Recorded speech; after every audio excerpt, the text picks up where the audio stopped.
도전과 고난, 갈등으로 가득한 삶의 연속에 오늘도 이해하고 공감하고 긍정하려 애를 씁니다. 아, 그렇구나, 그랬구나, 긁구나 하면서 주머니듯 긁구나 하는 독백에 내 마음이 어느새 평화로워집니다. 마음의 평화를 얻으니 모두가 사랑이요 모든 순간이 고통으리 하루하루가 금싸라기입니다. 안녕하세요. 저는 1953년생 청주에 살고 있는 송영권입니다. 2013년부터 긁구나 선생이라는 닉네임을 쓰고 있는데, 긁구나, 그렇구나의 줄임말로 이해하고 공감하고 긍정하며 살자는 그런 뜻으로 쓰고 있습니다. 앞에서 읊어드린 시처럼 살고 있습니다.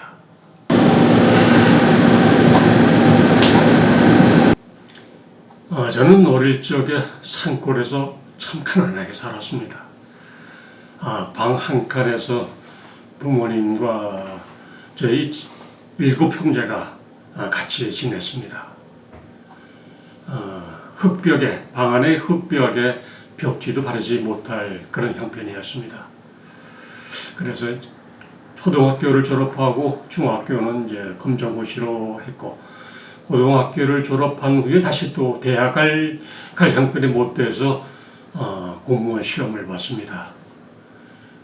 공무원 재직 중에 방송통신대학을 입학해서 대학 과정을 공부했는데 꼭 10년이 걸렸습니다.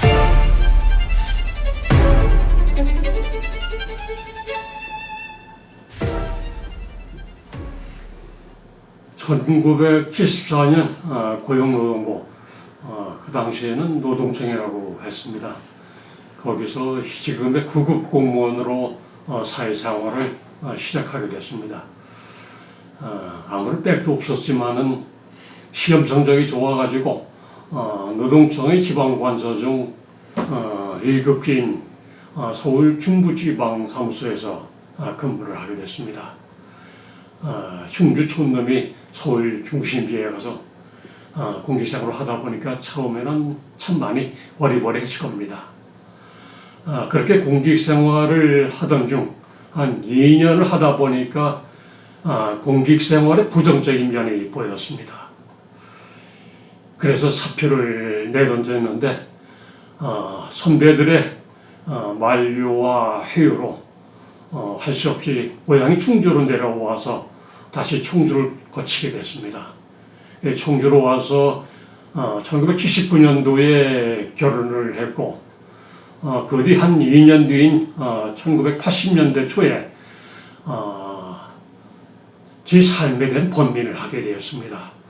앞으로 계속 이렇게 공무원으로 또 필부로 살 것인가, 어떻게 살아야 하는가, 이런 것을 혼자서 고민하다가 아무래도 안 되겠기에 기산 장현면에 있는 가전사로 갔습니다. 거기 가서 하룻밤을 자면서 고민을 해봤는데 아무런 답을 얻지 못했습니다.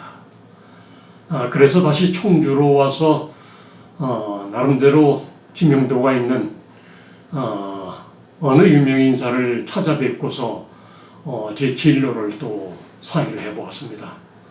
근데 역시 거기서도 아무런 소득이 없었습니다.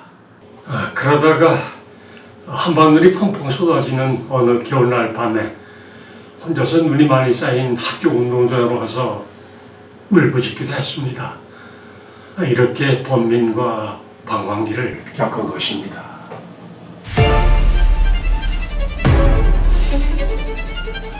그런 과정을 거쳐서 그저 평범하고 순탄한 공직생활을 했는데 2004년 초에 갑자기 퇴직 후의 삶을 생각하게 되었습니다. 당시만 해도 100세 시대 얘기가 나오기 전이었는데 저는 그런 생각을 먼저 하게 되었습니다. 그래서 공직 생활을 꼭 30년만 하고 정년을 10년 남겨놓고서 조기 퇴직을 하게 됐습니다. 제가 조기 퇴직을 하는 거 보고서 주위의 시선은 의아해야 하는 사람도 있었고 또 그런 그 과감한 결단을 하는 것을 부러워하는 사람도 있었습니다. 그렇게 퇴직을 해서 아내가 경영하는 식당 일을 도왔는데 성격이 서로 다른 저희 부부가 24생을 함께 하다 보니까 소소한 일로 다투는 일이 잦았습니다. 참 엄청 다퉜습니다. 그렇게 한 2년을 지내다가 제가 마침 공인노무사 자격증도 있고 하다 보니까 아내한테 나는 따로 노무사 사무실을 준비해야겠다 하는 것을 누가 보더라도 객관성 있게 서면으로 정리해서 아내한테 던졌더니 이런 지하에 거절당했습니다. 당신 놀이터를 가겠다는 건데 그것은 허락 못해. 이런 식이었습니다. 저를 자기 옆에 잡아놓고서 몸종처럼 부리는 그런 생각을 했던 것이 아닌가 그런 생각이 들었습니다. 이렇게 아내와 저는 성격이 확실하게 틀렸고 또 서로 추구하는 것도 틀렸습니다. 아내는 저에게 다만 가장으로서의 역할만을 요구했고 저는 밖에서 사회활동을 열심히 하면서 거기서 성취감이나 존재감 또 자존감을 추구하는 그런 타입이었습니다. 이와 같은 갈등 속에 제가 살 길은 따로 독립해서 제 일을 갖는 것이라고 판단했습니다. 그래서 마이너스 통장을 만들어서 사무실을 얻고 결국은 공인노무사 개업을 했습니다. 참 어려운 결단이었습니다.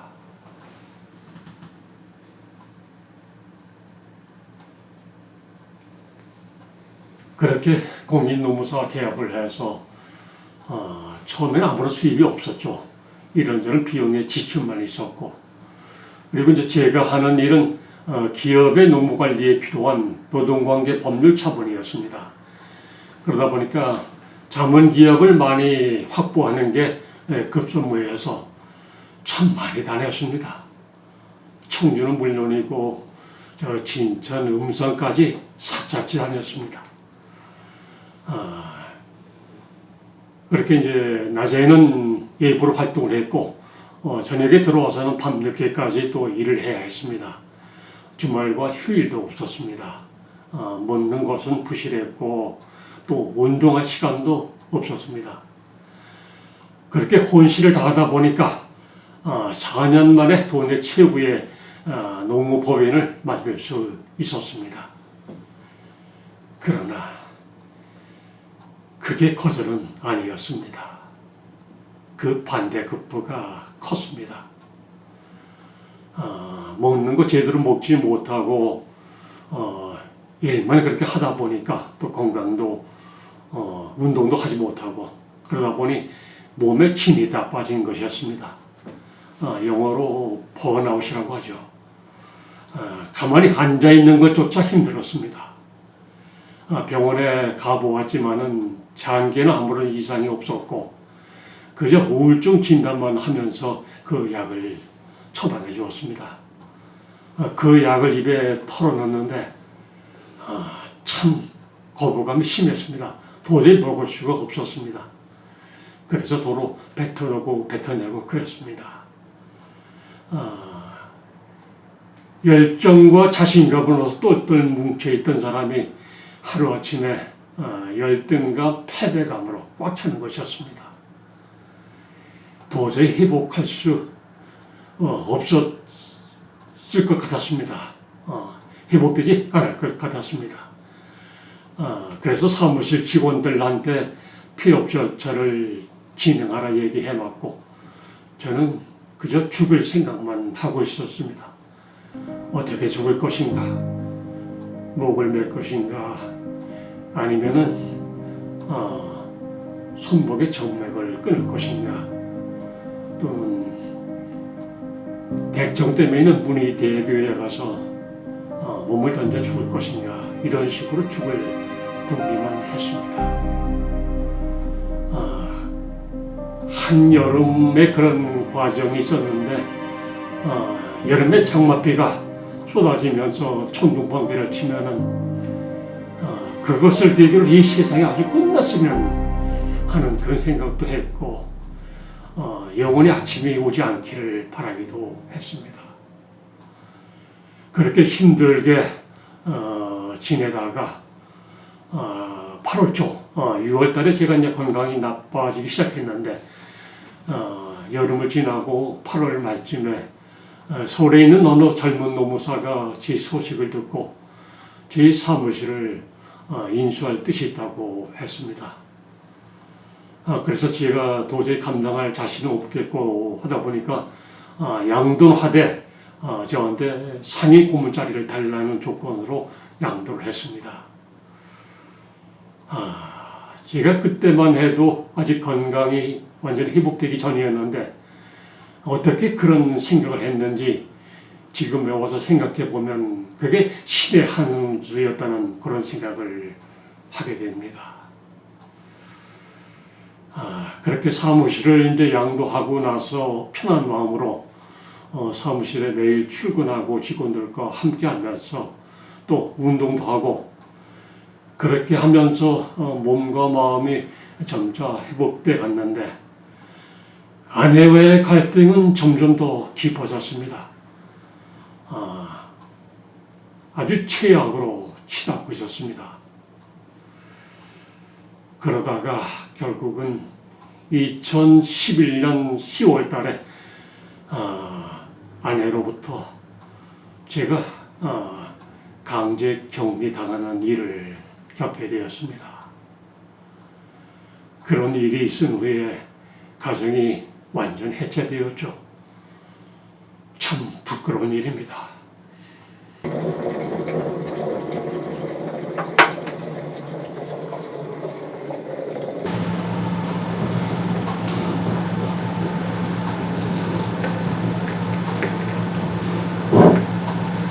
그때 그 참담함은 참 이루 말할 수가 없었습니다. 그게 2012년 2월달 경입니다. 그렇게 생활하다가 우연히 신앙송 아카데미를 만나가지고 신앙송 공부를 하게 되었는데 그때 처음 만난 시가 김설아 시인의 날마다 이런 날에게 하소서입니다. 제 상황과는 전혀 다른 내용이지만은 그 시를 저한테 체면을 걸듯이 수천 번 읊조리면서 참 많이 울었습니다. 그렇게 수천 번 읊조리면서 몸과 마음의 치유를 얻기 시작했습니다. 그렇게 신앙성의 치유력을 직접 체험하고 나서 이 좋은 신앙성을 이제는 우리 이웃을 위해 좀 써보자 하는 뜻으로 교도소, 노인복지관, 노인대학, 교회 등에 가서 혼자 봉사하다가 기왕이면 여럿이 같이 하자는 뜻으로 3, 3, 5 모여서 봉사활동을 하게 되었고 그러다가 기왕이면 제대로 된 공연으로 봉사하자는 생각으로 2015년 8월 달에 에코 신앙송 클럽이란 단체를 만들게 되었습니다. 신앙송의 시극, 거기에다가 이제 가요, 민요, 악기 연주, 무용까지 곁들이는 종합장르였습니다. 50대부터 80대까지 이르는 시니어 세대 130명으로 구성된 비교적 규모가 큰 단체였습니다. 그렇게 단체를 만들어서 노인복지관, 노인대학, 요양원 이런 데 가서 참 많은 활동을 했습니다. 또 자체 기획 공연도 가졌고요. 그렇게 하면서 우리 회원들한테는 성취감이나 자존감을 갖게 하고 또 노인들께는 즐거움이나 위로를 하는 그런 효과가 있었습니다. 바로 제가 원하는 그런 삶을 살게 되었습니다. 정말 제가 원하는 그런 삶을 살게 되었는데 그러다 보니까 헤어진 아내한테 고마운 생각도 좀 들게 되었습니다. 좀 역설적이기도 하지만은 내가 이렇게 정말 내가 만족하는 삶을 살 수 있게 된 것이 또 그런 아내 덕분이었다는 그런 생각도 하게 되었습니다. 이게 제가 좋아하는 시입니다. 날마다 이런 날에게 하소서 김설아. 창백했던 얼굴에 오늘은 웃음이 떠나지 않았습니다. 특별한 일이 있었던 건 아니지만 마음의 평화가 가슴을 차지한 지금 살다 보니 배운 건 감사의 마음입니다. 빛바랜 일기장을 꺼내 마음 적셔도 오늘은 눈물이 흐르지 않습니다. 저는 이 100세 시대에 우리가 평생 현역이 한다고 생각하고 있습니다. 그래서 나이 70이 되면은 그 70에 걸맞는 새로운 일을 가져야겠다는 생각에 사회복지사 자격을 취득했습니다. 그래가지고 2022년 11월에 방문 요양업을 시작해가지고 지금까지 활동을 했는데 그러다 보니까 1년이 넘었네요. 참 만만치는 않았습니다. 그러나 저는 이 일이 제가 할 일이라 생각하고서 정말 애정을 가지고 나름대로 정성을 다하고 있습니다. 방문 요양업이란 게 혼자서는 일상생활이 어려우신 노인분들께 요양보호사를 보내서 청소, 세탁, 또 음식 준비, 말벗과 또 병원 등의 행동을 도와드리는 일인데 요양보호사의 그런 서비스만 가지고 부족하다는 생각이 들어서 제가 또 직접 나서기도 합니다. 제가 한 달에 한두 번씩 어르신들 찾아뵙고 충분히 말벗을 해드리고 또 제 차로 어르신들 모시고 밖으로 나가서 꽃구경에 바깥바람도 쐬어드리고 외식도 도와드리는 그런 일을 하고 있습니다. 네, 이렇게 어르신들과 친구같이 재밌게 잘 놀고 있습니다.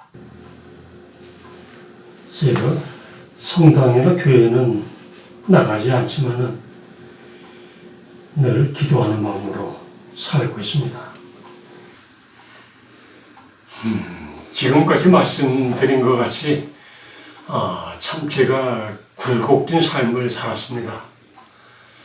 그 구비구비마다 제일 처음에 말씀드린 그렇구나 하면서 저를 토닥이고 그렇구나가 다른 사람도 토닥이고 위로하지만은 저 자신을 위로하는 토닥이는 그런 수단이기도 했습니다. 이렇게 살았는데 참 열심히 이렇게 살긴 했지만은 현재 가지고 있는 건 아무것도 없습니다. 그렇지만은 이만하면 족하고 이만하면 감사하고 행복하다 늘 그런 마음으로 살고 있습니다.